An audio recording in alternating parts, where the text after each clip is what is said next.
जब बुध यानी बुद्धि, तर्क, वाणी और व्यापार का स्वामी अग्नि तत्व से भरपूर मेष राशि में 7 मई को गोचर करेगा तो ये साथियों कोई सामान्य खगोलीय घटना नहीं होगी।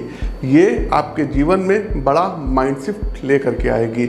यह गोचर न केवल आपकी सोच और बोलने के तरीके को प्रभावित करेगा बल्कि आपकी फाइनेंशियल प्लानिंग, बिजनेस स्ट्रेटजी और एजुकेशन में भी जबरदस्त बदलाव ला सकता है। मेष राशि में बुध का आना यानी विचारों की रफ्तार में तेजी, फैसलों में मजबूती और संवादों में आत्मविश्वास की झलक दिखाई देगी। लेकिन सावधान, यह तेजी कभी कभी टकराव और गलतफहमी का रूप भी ले सकती है। क्या आपकी राशि को मिलेगा इनोवेशन का वरदान या आप फंस सकते हैं गलत फैसलों की उलझन में? कौन सी राशियां बुध के इस गोचर के दौरान बना सकती हैं शानदार कैरियर मूव, स्टार्टअप लॉन्च या फाइनेंशियल ग्रोथ की नई कहानी? और किसे चाहिए अपने शब्दों और सोच पर लगाम लगाने की खास सलाह? आइए डिटेल में समझते हैं कि प्रत्येक राशि पर बुध के गोचर का क्या प्रभाव पड़ेगा, क्योंकि बुध अब मीन राशि से निकल करके मेष राशि में गोचर करने वाले हैं। प्रिय दर्शकों, राजकुमार बुध सेनापति मंगल के घर अर्थात मेष राशि में 7 मई को प्रातःकाल प्रवेश करेंगे। सभी 12 राशियों पर क्या रहेगा प्रभाव, डिटेल में इस वीडियो को जानेंगे। आगे बढ़ने से पहले आप लोगों को बता दें कि प्रस्तुत ये गोचर जो है ये आपकी चंद्र राशि व आपकी नाम राशि दोनों पर संयुक्त रूप से आधारित है। किसी भी प्रकार के ज्योतिषीय परामर्श के लिए, रत्न के लिए, रुद्राक्ष के लिए आप हमारे संस्थान पर जो है कंसल्ट कर सकते हैं, आपको जानकारी दी जाएगी। कार्यक्रम के अंतिम पड़ाव अंतिम राशि मीन राशि की। मीन राशि के जातकों बुध आपके चौथे और 7वें भाव के स्वामी हैं तथा दूसरे भाव में गोचर अवस्था में स्थित रहेंगे। साथियों, पारिवारिक मसलों में गलतफहमी की गुंजाइश रिश्तों के मध्य कहीं ना कहीं रहेगी, जिसका नेगेटिव इम्पैक्ट आप महसूस करेंगे।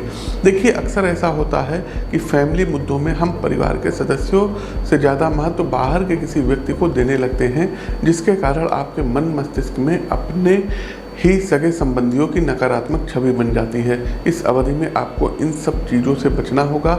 यदि आपके बीच किसी विषय को लेकर के आपसी मतभेद भी है तो उसका उपाय भी आपको मिलकर ही निकालना होगा। व्यवसाय के संबंध में ऐसे जातक जो समझदारी से बिजनेस चला रहे हैं उनको खासा चौकन्ना रहना होगा, अन्यथा आपका बिजनेस पार्टनर आपको आर्थिक रूप से बड़ा नुकसान पहुँचा सकता है।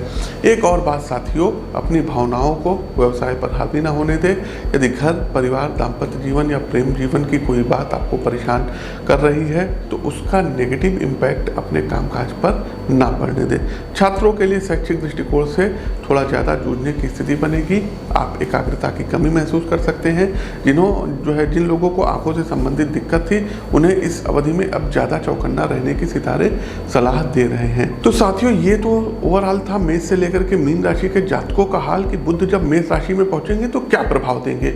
अब उपाय जान लेते हैं और कॉपी पेन लेकर के नोट कर लीजिएगा। सबसे पहली बात, ओम बुम बुद्धाय नमः मंत्र की एक माला का जाप आप लोगों को प्रतिदिन करना चाहिए।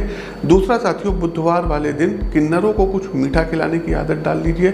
अगर हो सके तो बुधवार के दिन किसी धर्म स्थान पर या किसी भी जगह जाकर के एक नीम का पौधा लगाइए और उस पौधे को सिंचित आपको करना रहेगा।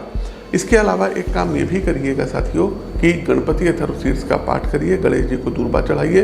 बुधवार वाले दिन गाय को हरा चारा जो है आपको खिलाना रहेगा और बुधवार वाले दिन फिटकरी से अपने दांतों को आपको साफ करना रहेगा। तो ये कुछ उपाय करके आप अनुकूलता प्राप्त कर सकते हैं।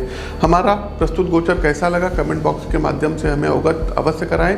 नए हैं तो चैनल को सब्सक्राइब करें, बेल आइकन दबाएं। अपनी वाणी को विराम देते हुए ज्योतिष के इस मंच से मैं पंडित आशीष वत्स आप सभी प्रबुद्ध साथियों से विदा लेता हूँ। तब तक के लिए नमस्कार, राम राम।